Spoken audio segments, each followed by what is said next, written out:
Hi friends, welcome to tech Teja Telugu. Friends, before video continue చేసే ముందు ప్రతి ఒక్కరు ఒకసారి లైక్ చేసేయండి ఫ్రెండ్స్. ఎందుకంటే మీరు తర్వాత మర్చిపోతున్నారు. ఇప్పుడు లైక్ చేసేయండి. ఒకవేళ మీకు టాపిక్ నచ్చకపోతే కావాలంటే అన్లైక్ చేయండి. ప్రెజెంట్ అయితే లైక్ చేసేయండి. లైక్ చేసేసిన తర్వాత వీడియో చూడండి. ఎందుకంటే మీరు లైక్ చేయడం వల్ల నా వీడియో చాలా మందికి వెళ్తూ ఉంటుంది అనమాట. సో దయచేసి లైక్ చేయండి. అలాగే సబ్స్క్రైబ్ చేయలేని వాళ్ళు సబ్స్క్రైబ్ చేసుకోండి ఫ్రెండ్స్. ఇకపోతే టాపిక్లోకి వెళ్ళినట్టయితే ఫ్రెండ్స్, బేసిక్గా ఏంటంటే ఎవ్రీ 1000 మెంబర్స్లో కంపల్సరీగా ఒకళ్ళు కంపల్సరీగా హ్యాకింగ్కి విక్టిమ్ అవుతున్నారు అనమాట. దానికి రీజన్స్ చాలా ఉన్నాయి. స్పైవేర్ అటాక్స్ అని చెప్పేసి, మాల్వేర్ అటాక్స్ అని చెప్పేసి ఇలా డిఫరెంట్ అటాక్స్కి విక్టిమ్స్ అవుతున్నారు. బట్ మెయిన్ రీజన్ వచ్చేసరికి మనకి ఫోన్ అన్నది సరిగ్గా లేకపోవడం వల్ల, ఫోన్ సరిగ్గా యూజ్ చేయకపోవడం వల్ల, సరిగ్గా వాళ్ళ ప్రైవేట్ డేటాని సరిగ్గా కాపాడుకోకపోవడం వల్ల వాళ్ళేమో ఈ అటాక్స్కి ఏమో విక్టిమ్స్ అవుతున్నారు. ఈరోజు ఈ వీడియోలో నేను 11 ఇంపార్టెంట్ టిప్స్ చెప్తాను. ఇందులో చాలా మందికి కొన్ని తెలిసి ఉంటాయి, కొన్ని తెలియకపోయి ఉంటాయి. బట్ ఎవ్రీబడి ఒక ఫోన్ యూజ్ చేస్తున్నారంటే ప్రతి ఒక్కరు ఈ 11 టిప్స్ని ఫాలో అవ్వండి. సో దట్ మీరు లైఫ్లో ఎప్పుడు ఎటువంటి హ్యాకింగ్కి విక్టిమ్ అవ్వరు అనమాట. వీడియో చివరిదాకా చూడండి ఫ్రెండ్స్. నచ్చితే లైక్ చేయండి, షేర్ చేయండి, సబ్స్క్రైబ్ చేయడం మాత్రం మర్చిపోకండి. ఇంక లేట్ చేయకుండా వీడియోలోకి వెళ్ళిపోదాం.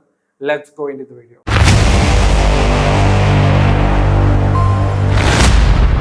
And first and foremost thing వచ్చేసరికి మీరు కొత్త మొబైల్ కొన్నా, లేకపోతే ఇప్పుడు యూజ్ చేస్తున్న మొబైల్ అయినా సరే, ఫైండ్ మై ఫోన్ అని చెప్పేసి లేదా ఫైండ్ మై మొబైల్ అని చెప్పేసి ఉంటుంది అనమాట. దాన్ని కంపల్సరీగా ఎనేబుల్ చేసుకోండి ఫ్రెండ్స్. ఇది మనకి సెట్టింగ్స్లోని సెక్యూరిటీ అండ్ ప్రైవసీలోని ఫైండ్ మై మొబైల్ కానీ కొన్నిట్లో అయితే ఫైండ్ మై ఫోన్ అని ఉంటుంది. లేదా ఈ రోజుల్లో సెట్టింగ్స్లోని సర్చ్ ఉంటుంది కదా, సర్చ్లోకి వెళ్ళి ఫైండ్ మై మొబైల్ అని కానీ ఫైండ్ మై ఫోన్ కానీ మీరు టైప్ చేసి సర్చ్ చేస్తే మీకు క్లియర్గా వచ్చేస్తుంది డైరెక్ట్గా. అది కంపల్సరీగా ఎనేబుల్ చేసుకోండి. మీ జీమెయిల్ అడుగుతుంది, జీమెయిల్తో లాగిన్ చేసి ఎనేబుల్ చేసుకోండి ఫ్రెండ్స్. ఇది చాలా చాలా ఇంపార్టెంట్. ఎందుకంటే ఇన్ కేస్ మీ మొబైల్ కానీ లాస్ట్ అయిందంటే, ఈవెన్ దో అది ఆఫ్లైన్లో ఉన్నా మీరు మీ మొబైల్ లాస్ట్గా, అంటే అది ఆఫ్లైన్ అయినప్పుడు లాస్ట్గా ఏ లొకేషన్లో ఉందనేసి ఈజీగా మీ పీసీలో కానీ మీ ల్యాప్టాప్లో కానీ మీ జీమెయిల్తో లాగిన్ అయ్యి సర్చ్ చేసుకోవచ్చు అనమాట. ఇది చాలా చాలా ఇంపార్టెంట్. ఫైండ్ మై ఫోన్ ఎట్టి పరిస్థితుల్లోనే మీరు ఎనేబుల్ చేసుకుంటుంది.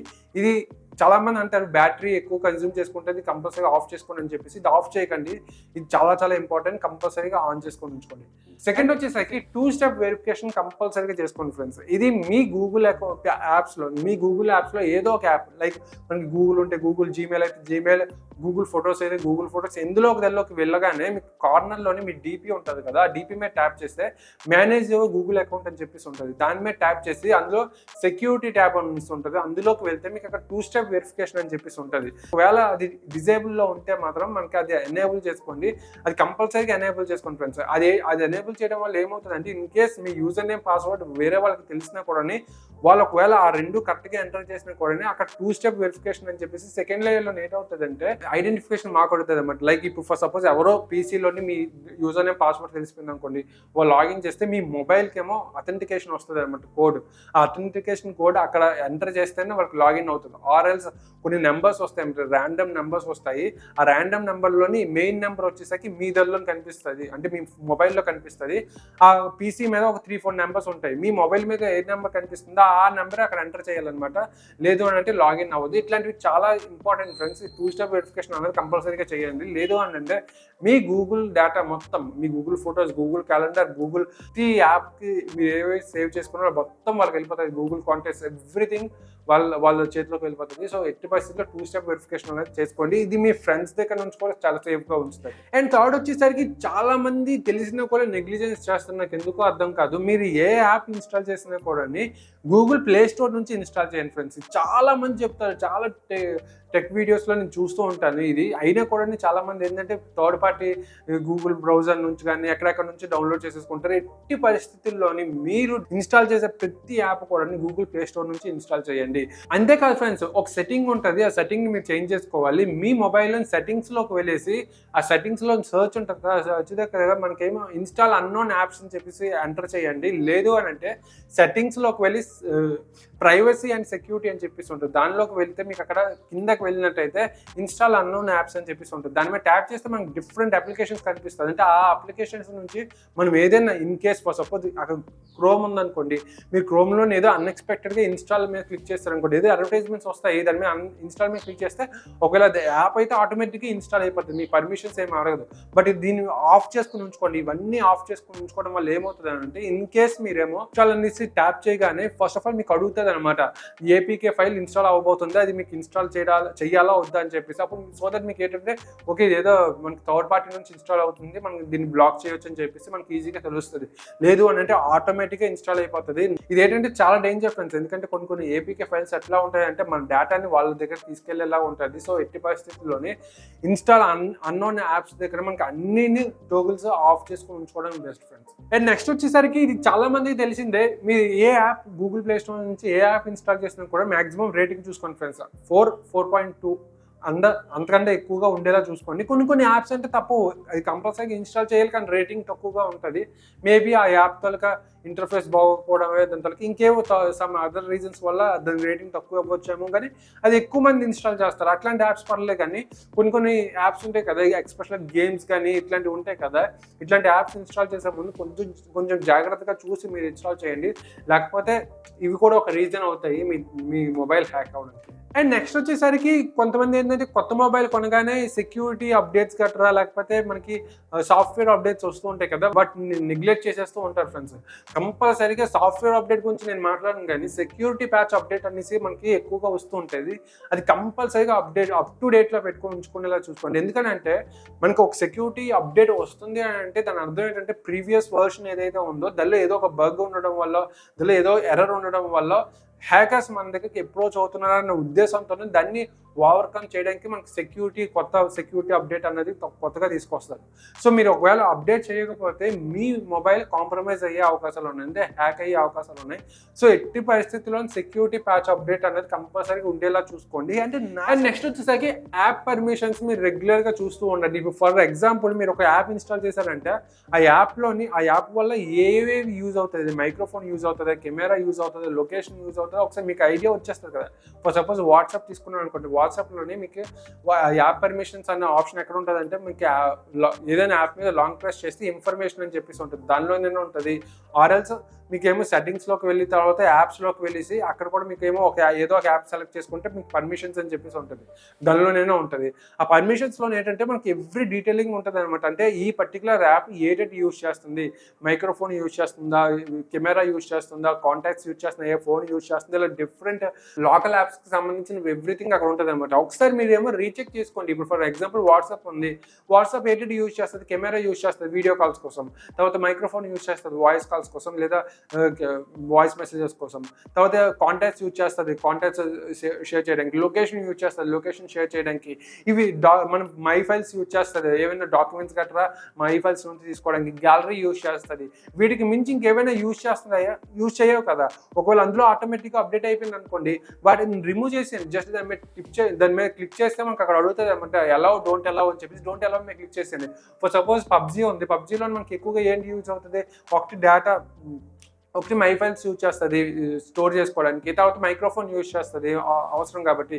అది కెమెరా అడుగుతుంది, మీరు కెమెరా ఏమో ఇచ్చేస్తారు అలౌ చేస్తారు అనుకోండి పర్మిషన్స్, ఏమో స్పైవేర్ అంటారు, దాన్ని స్పైవేర్ అంటారు అనమాట. అంటే కెమెరా అనేబుల్లో ఉంటుంది, మనకు కనిపించదు, మన డేటా అంతా వాళ్ళ దగ్గరికి వెళ్ళిపోతుంది, మనం ఏం చేస్తున్నాం ఎవ్రీథింగ్ వాళ్ళకి కనిపిస్తుంది. సో ఇట్లాంటివి ఏవైనా ఉంటే ఏదైనా యాప్ ఇన్స్టాల్ చేసేటప్పుడు ఆ యాప్ ఎంతవరకు యూజ్ అవుతుంది, ఏ పర్మిషన్స్ తీసుకుంటున్నాయి చూసి, ఆ పర్మిషన్స్ కానీ మీకు అక్కర్లేదని మీకు అనిపిస్తే మాత్రం అది డోంట్ అలౌ క్లిక్ చేశాను.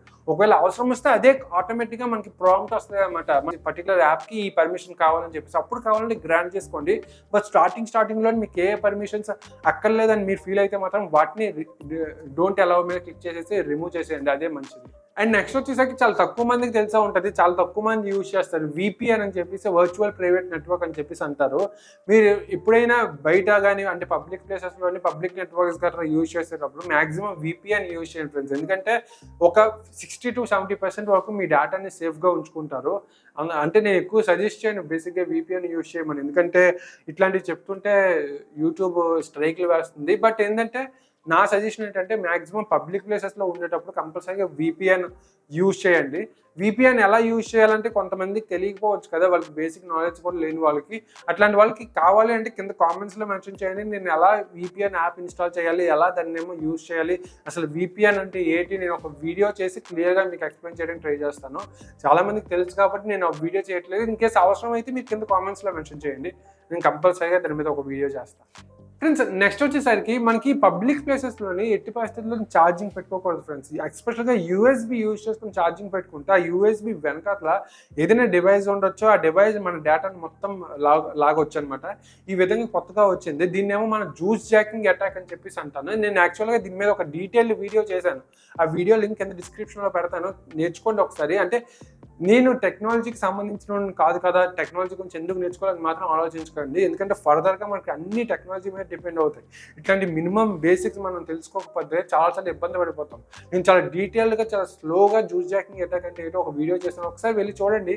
మీకు తెలుస్తుంది, నాలెడ్జ్ గెయిన్ అవుతుంది. ఒక 10 మందికి షేర్ చేయడం వల్ల మీకు తెలుస్తుంది, వాళ్ళకి తెలుస్తుంది. ఈ పరిస్థితుల్లో అంటే juice jacking attack in the sense ఏంటంటే హ్యాకర్స్ ఎస్పెషల్గా పబ్లిక్ ప్లేసెస్లోనే అంటే రైల్వే స్టేషన్స్లోని, బస్ స్టేషన్స్లోని, హాస్పిటల్స్లోని, షాపింగ్ మాల్స్లోని ఇట్లాంటి ప్లేసెస్లో ఏంటంటే వాళ్ళేమో విక్టిమ్స్ని ఏమో పట్టుకుంటారు అనమాట. ఏం లేదు, జస్ట్ మీరు ఒకవేళ యూఎస్బి యూజ్ చేసుకుని ఛార్జింగ్ చేశారనుకోండి, బస్ స్టాప్లో కానీ లేదా బస్సులో కానీ స్టేషన్లో కానీ ట్రైన్స్లో కానీ, జస్ట్ యూఎస్బి అవతల వైపు ఏముంటుందో మనకు తెలియదు, లోపల ఆ బాక్స్ లోపల ఏముంటుందో తెలియదు. ఆ బాక్స్లో ఇన్ కేసు ఏదైనా డివైస్ ఉంటే మొత్తం మన డేటా అన్నది వాళ్ళకి వెళ్ళిపోతుంది. వితిన్ ఫ్రాక్షన్ ఆఫ్ సెకండ్స్ వాళ్ళు మొత్తం డేటా అంతా లాగేస్తారనమాట. ఇది చాలా డేంజరస్. ఇది ఎస్పెషల్గా మనకి నోయిడాలోని, న్యూఢిల్లీలోని చాలా ఎక్కువ అయ్యింది ఒక 2-3 years బ్యాక్. సో ఎట్టి పరిస్థితుల్లోని మీరు పబ్లిక్ ప్లేసెస్లో ఛార్జింగ్ చేసేటప్పుడు అడాప్టర్ అయినా యూజ్ చేయండి, లేదా పవర్ బ్యాంక్ అయినా తీసుకెళ్ళండి, లేకపోతే చాలా ఇబ్బంది పడతారు. అండ్ నెక్స్ట్ వచ్చేసరికి ఇది చాలామంది టెక్ వీడియోస్లో మనం చాలామంది తెలుసుకునే ఉంటారు, చాలామంది ఇప్పటికీ చాలాసార్లు చెప్పే ఉంటారు. సింపుల్ ఏంది లేదు, మీరు అవసరం లేనప్పుడు మీ బ్లూటూత్ అండ్ ఎన్ఎఫ్సి రెండు ఆఫ్ చేసుకోండి. వీటి వల్ల కూడా చిన్న మైన్యూర్ హ్యాకింగ్స్ అవుతూ ఉంటాయి. అంటే మరీ ఎక్కువ అవ్వదు కానీ బట్ డేటా అనేది అవతల వరకు వెళ్తుంది. సో మ్యాక్సిమం బ్లూటూత్ ఎన్ఎఫ్సి రెండు ఆఫ్ చేసుకోవడానికి ట్రై చేయండి. అండ్ నెక్స్ట్ వచ్చేసరికి ఈ రోజుల్లోని ప్రతి మొబైల్లోని కంపల్సరీ అయిపోయింది ఫేస్ అన్లాక్ అని చెప్పేసి. ఈ ఫేస్ అన్లాక్ అనేది కంపల్సరీగా ఎట్టి పరిస్థితుల్లో ఫేస్ అన్లాక్ అనేది మీరు డిపెండ్ అవ్వకండి ఫ్రెండ్స్. ఎందుకంటే ఇప్పుడు ఫింగర్ ప్రింట్ అంటే మన ఇన్వాల్వ్మెంట్ ఉంటుంది, ఫేస్కి అయితే ఫేస్ అన్లాక్ అయితే మన ఇన్వాల్వ్మెంట్ ఉండదు. ఈవెన్ దో కొన్ని మొబైల్స్ ఎలా తయారయ్యాయి అంటే ఈవెన్ దో ముందు పెడితే చాలు అవి అన్లాక్ అయిపోతున్నాయి. ఒకసారి ఒకరితో ఫేస్ అన్లాక్ చేస్తే మరొకరితో కూడా ఫేస్ అన్లాక్ యూజ్ చేసుకొని అన్లాక్ అయిపోతుంది. ఇట్లాంటివి చాలా జరుగుతాయి ఫ్రెండ్స్. సో ఎట్టి పరిస్థితుల్లో ఫేస్ అన్లాక్ మీద ఎక్కువగా డిపెండ్ అవ్వకండి. మ్యాక్సిమం మీరేమో ఈ ఫింగర్ ప్రింట్ కానీ లేకపోతే ఈ ప్యాటర్న్ కానీ లేకపోతే కీవర్డ్స్ కానీ యూజ్ చేసుకొని మీరేమో మీ మొబైల్ని సేఫ్టీగా ఉంచుకోండి friends. And last but not least ఇది చాలా important. In case me mobile కానీ కాంప్రమైజ్ అయ్యింది అనుకోండి, అంటే మీ మొబైల్ కానీ అంటే హ్యాక్ అయిపోయిందని మీకు అర్థమవుతుంది అనుకోండి, ఇన్ కేస్ అంటే మన డేటా ఇంకెవరికో వెళ్తుందని కానీ లేదా వాళ్ళ డేటా మన దానిలోకి వచ్చింది అని చెప్పేసి మీకు అనిపిస్తే మాత్రం ఇమీడియట్గా రీసెర్చ్ చేసి పారేయండి. రీసెర్చ్ చేస్తే ఇమీడియట్గా వాళ్ళేమో మన డేటా అయితే పోతుంది, బట్ వాళ్ళకి మాత్రం వెళ్లకుండా ఉండాలి. అది మాత్రం చాలా ఇంపార్టెంట్ కదా. సో ఎట్టి పరిస్థితుల్లోని ఒకవేళ కాంప్రమైజ్ అయ్యిందని మీకు అర్థమైతే మాత్రం ఇమీడియట్గా రీసెర్చ్ చేసేయండి. అండ్ అంతేకాదు ఇన్ కేస్ మీ మొబైల్ కానీ పోయింది అనుకోండి, మిస్ అయిపోయింది అనుకోండి, మిస్ అయినా కూడా మీరేమో మీ మొబైల్ని మీ మొబైల్లో ఉన్న డేటాని అరైజ్ చేసుకోవచ్చు. అది ఎలా అని అంటే మీరు మీ గూగుల్ అకౌంట్లోకి వెళ్ళి అక్కడ మీకు కార్నర్లోని మీ డీపీ ఉంటుంది కదా, డీపీ మీద సెలెక్ట్ చేసుకొని మేనేజ్ యువర్ గూగుల్ అకౌంట్ అని చెప్పేసి ఉంటుంది, దానిలోకి వెళ్ళండి. దానిలోకి వెళ్ళేసి మీ సర్చ్లోని ఫైండ్ మై ఫోన్ అని చెప్పేసి ఉంటుంది, అందులోకి వెళ్ళండి. అందులోకి వెళ్ళగానే మీకు అక్కడ ఒక యాప్ ఓపెన్ అవుతుంది. ఆ యాప్లో కార్నర్లోని మీకేమో ఎరైజ్ యువర్ డేటా అని చెప్పేసి ఉంటుంది, అందులోకి వెళ్ళేసి ఎరైజ్ చేసేయండి. మొత్తం డేటా అంతా పోతుంది, బ్యాకప్ అయిన డేటా ఉంటుంది. బట్ ఆ టైంలోని మీరు ఏ మొబైల్ అయితే పోయిందో ఆ మొబైల్లో డేటా మొత్తం ఎరైజ్ అయిపోతుంది, అది ఇంకో చేతిలోకి వెళ్లకుండా ఉంటుంది. సో ఈ విధంగా చేయండి ఫ్రెండ్స్. మీ మొబైల్ ఒక 80 to 90% వరకు సేఫ్టీగా ఉంటుంది. తర్వాత ఏంటంటే ఈ రోజుల్లోనే హ్యాకర్స్ చాలా అప్గ్రేడ్ అవుతూ ఉంటున్నారు కాబట్టి ఇవి కూడా సరిపోవేమో, ఇంకా మనకి కొత్త సెక్యూరిటీస్ వస్తూ ఉంటాయి. ప్రెసెంట్ అయితే 2023లోని ఈ 11 టిప్స్ కానీ మీరు ఫాలో అయినట్టయితే మీ మొబైల్ని 100% సేఫ్టీగా ఉంచుకున్నట్టు. సో ఎట్టి పరిస్థితుల్లో ఈ వీడియోని ప్రతి ఒక్కరికి షేర్ చేయండి, సబ్స్క్రైబ్ చేయండి, అలాగే లైక్ చేయడం మాత్రం మర్చిపోకండి. Thanks for watching. See you in next video. Bye.